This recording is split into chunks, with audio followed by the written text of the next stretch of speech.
लेकिन prime minister ने कल एक टर्म को यूज किया, न्यू मिडिल क्लास। उसमें सरकार का संदर्भ क्या है? देखिए, माननीय प्रधानमंत्री जी के इस राष्ट्रीय राजनीति में पदार्पण से पहले 2014 से पहले बे की तरह यह राजनीतिक उपयोग किया गया था, लेकिन देश में गरीबों की संख्या सुरसा की मुंह की तरह बढ़ती जा रही थी। पहली बार किसी ने व्यावहारिक तौर पर काम करते हुए देश में गरीबी और गरीबी से जुड़े हुए विषयों को एड्रेस करने पर काम किया।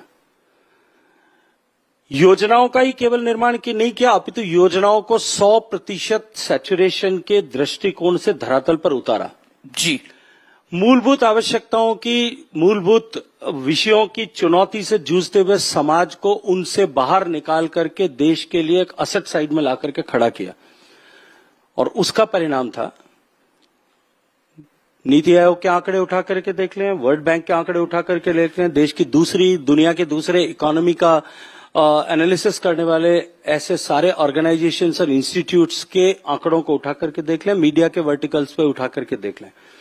कुछ आंकड़ों में अंतर हो सकता है, कहीं 20 करोड़ होगा, कहीं 22 करोड़ होगा, कहीं 25 करोड़ होगा, कोई 30 करोड़ की बात कर रहा होगा, लेकिन इतना बड़ा तबका ऐसा है जो गरीबी की रेखा से बाहर निकल करके अब मध्यम वर्ग का जीवन जीने का सौभाग्य प्राप्त कर चुका है। वो न्यू मिडिल क्लास है।